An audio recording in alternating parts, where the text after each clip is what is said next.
The Chinese Opium Wars lasted in two stages from 1839 to 1842 and 1856 to 1860. The British sold Indian opium to the Chinese to pay for their purchases of fine porcelain, silk, tea, and cotton.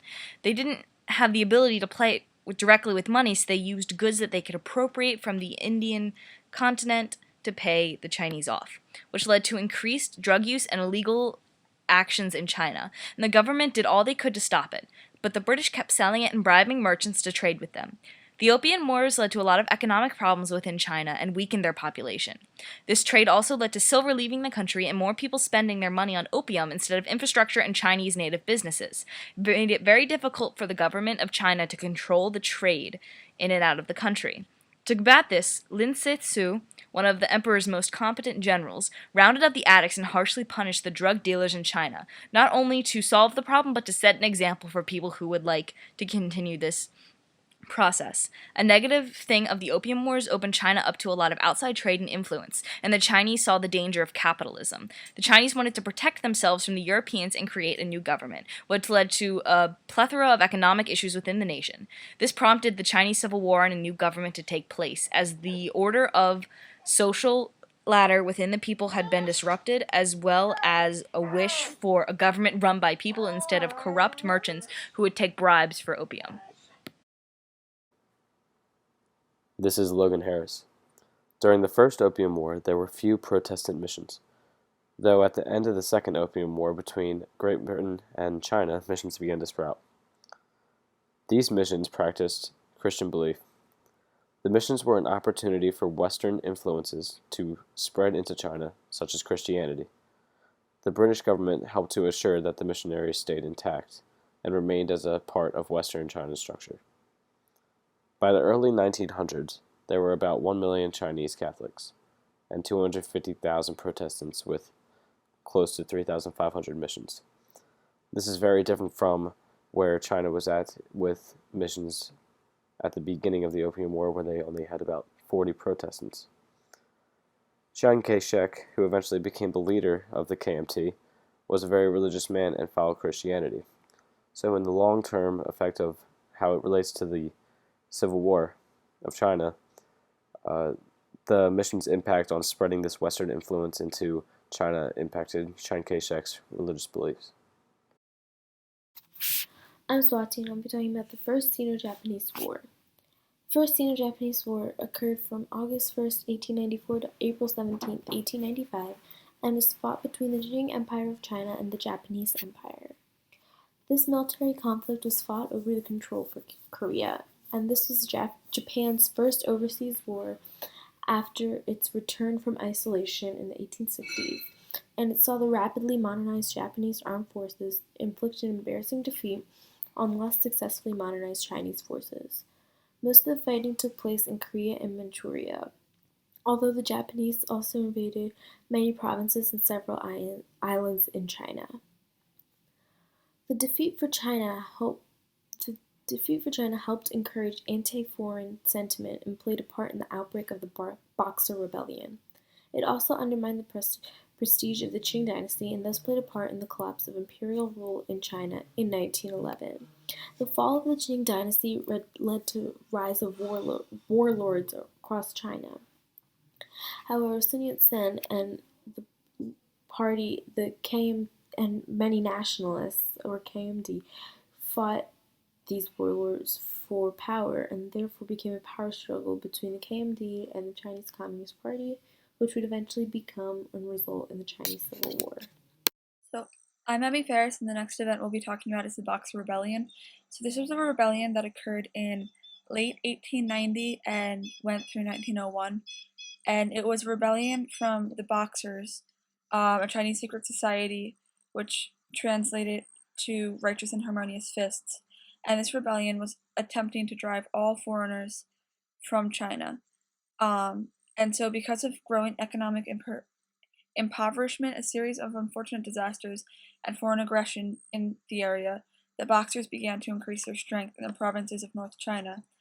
And the Eight Trigram Society had instigated rebellions against the Qing dynasty in the late 18th and early 19th centuries, and their original aim was to destroy the dynasty, which the Boxers didn't agree with. So the Empress Dowager ordered that all foreigners be killed, and the Boxers supported that as well. So the event ultimately ended with the Boxers' failure and their foreign enemies taking over and looting Beijing. So this event caused a great amount of discontent and economic disparity within the country, because now Beijing had been completely looted and the country was at a disadvantage, and also couldn't get help from foreign powers because they had publicly denounced foreigners. The Qing dynasty was the last imperial dynasty of China. The end of this empire meant the beginning of a new republic, which we know as the Republic of China. The Qing dynasty lasted from 1644 to 1911. From the establishment of the Qing dynasty, a period of growth transpired for the Chinese. This was due to the repairs and maintenance of public works, which in turn resulted in the growth of cities. Also, the lowering of taxes improved trade and living conditions of the people. As time progressed, the Qing dynasty grew weaker, partially due to external pressures such as the Opium Wars and the Boxer Rebellion. Because of the dynasty's humiliating defeat in the Boxer Rebellion, a series of reforms were implemented in what is known as the New Policies or the Late Qing Reforms.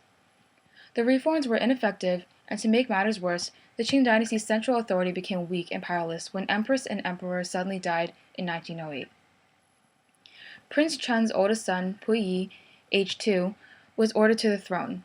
This, coupled with the fact that the middle class earned nothing from the reforms, sparked rebellious uprisings. Finally, in October of 1911, the Wuchang Uprising eradicated the monarch government, which led to the Republic of China.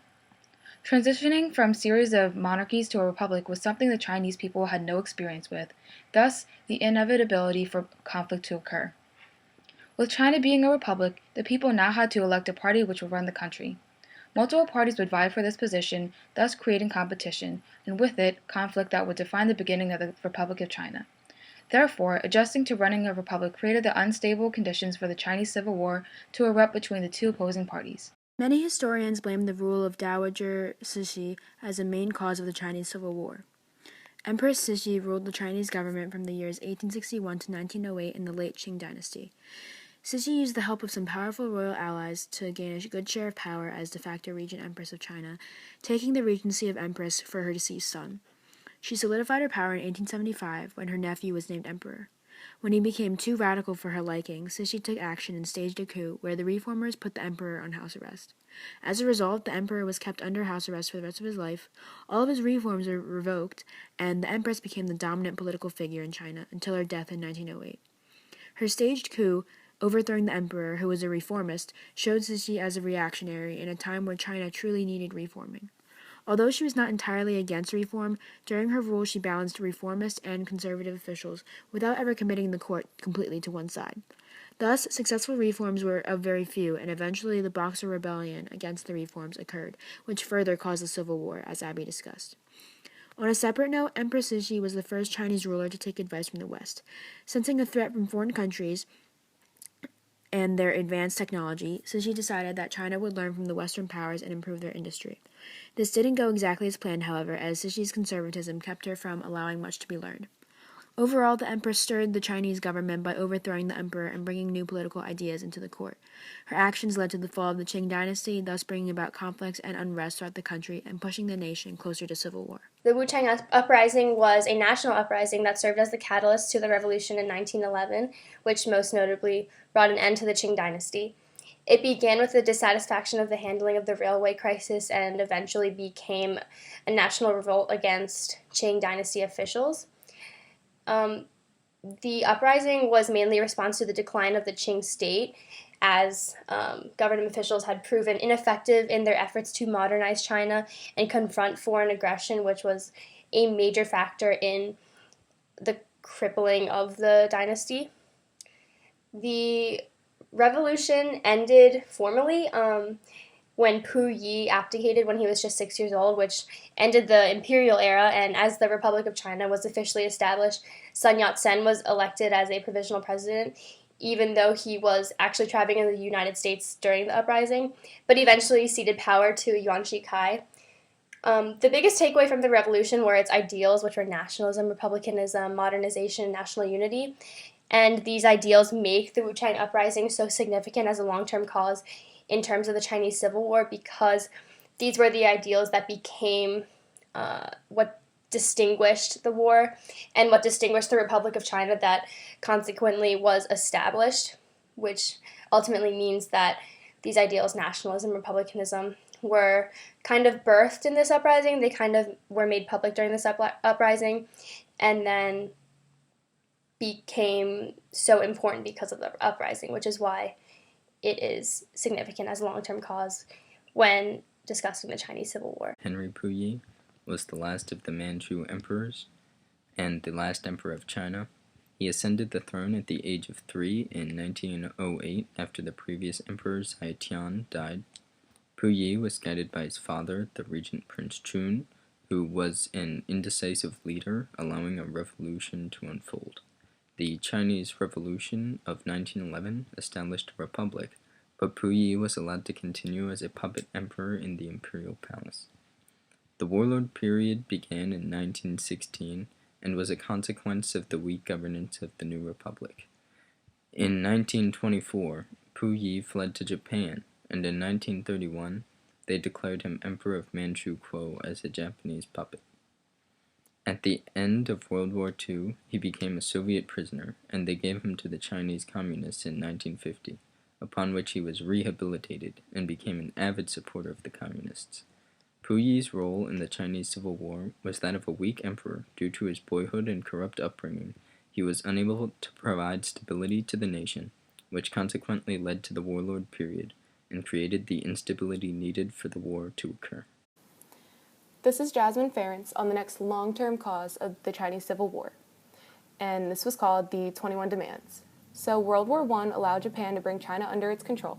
In 1915, when the Western powers were preoccupied in Europe, Japan took advantage of the absence of their influence and made 21 demands upon China, asking for rights and concessions designed to make the country a Japanese protectorate.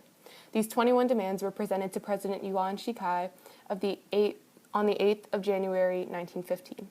They were supposed to be secretive, but the U.S. and other powers soon learned of them and protested, saying that they would not recognize any Sino-Japanese agreement that violated their own treaty rights. This threat pushed Japan to modify its demands.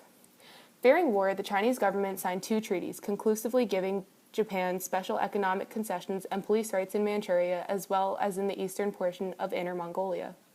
The 21 demands enhanced political conditions that enabled the Civil War to occur. The concessions given to Japan by President Yuan Shikai were considered invalid by the nationalists because they weren't agreed upon by the parliament in Beijing, then known as Peking. Thus, a greater divide was formed between the communists and the nationalists, as this particular legal event was brought to the communists rather than the nationalists.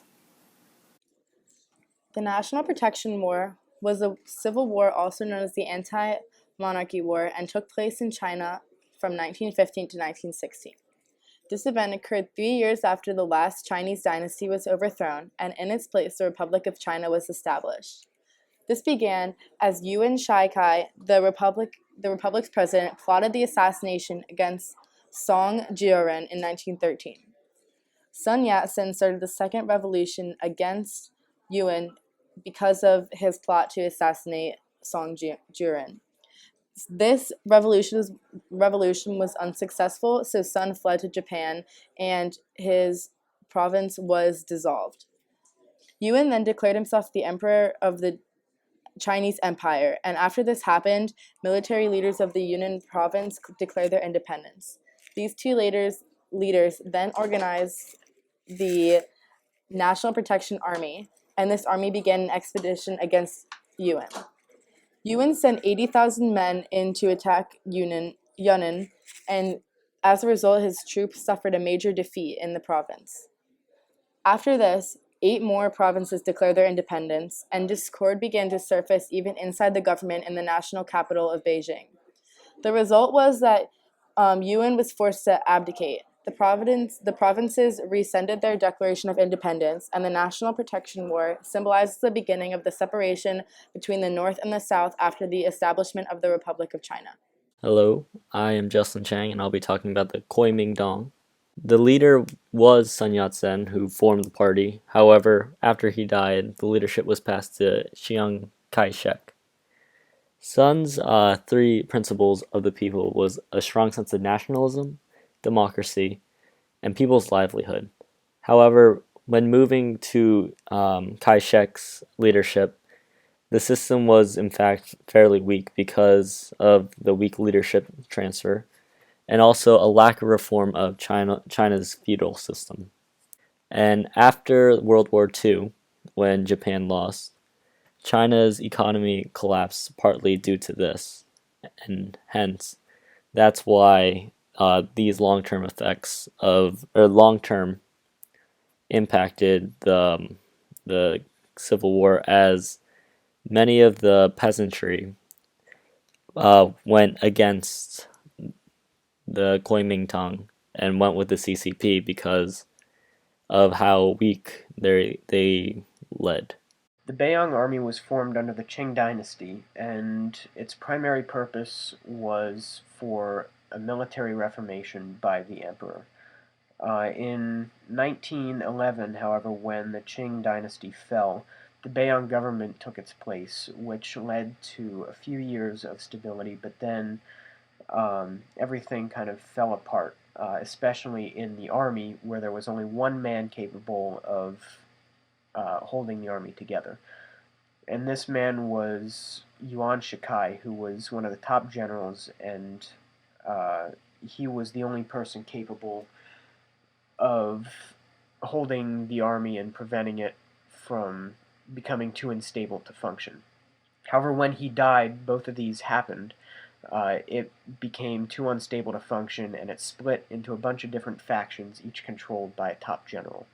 And these factions always fought against each other, and because of this, the warlord era began. So this, the Beiyang army is important to the Chinese Revolution because it marked one of the first examples of political instability leading up to the revolution, and it also, or military instability leading up to the revolution, and it also began the warlord era, which was extremely important and began to turn the nation against each other. It began to turn people of the nation against themselves.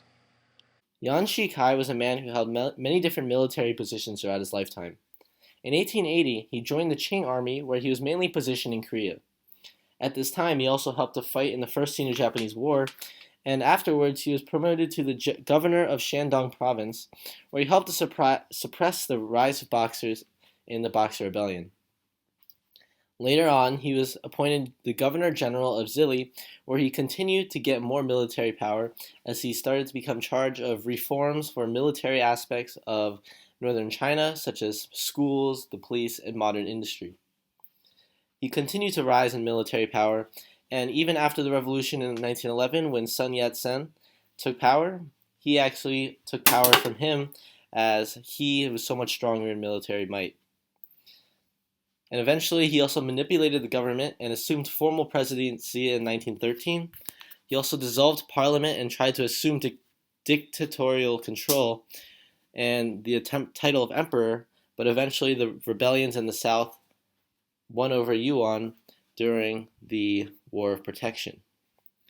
And after this, he died in 1916, and his death led to the period of warlords, as there was no longer such a strong man that was able to take control over the entire nation, resulting in many different warlords taking over smaller parts and dividing the nation as a whole, leading up to the conditions necessary for the Chinese Civil War to begin. Spheres of influence in China, Srenya Sampath. The political competition for spheres of influence in China created instability and propelled the long-term effect of the Chinese Civil War.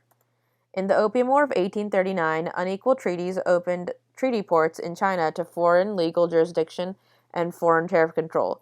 Throughout the late 1800s, China can be described as being carved up like a melon by foreign powers, which highlights the instability in China. The Japanese presence propelled the war, as well as many Japanese commanders made their formal surrenders to the local communist commander, which therefore treated the CCP as proper representatives of the Republic of China, which upset the GMD. The Soviet presence in China also impacted the Civil War, as Chiang, leader of the GMD, allowed Soviets into Manchuria so that the USSR would recognize Chiang's party as the only legitimate authority in China. Even the USA tried to influence China, wanting to bring the CCP and the GMD together, but after a brief truce, the communists and nationalists were openly fighting again.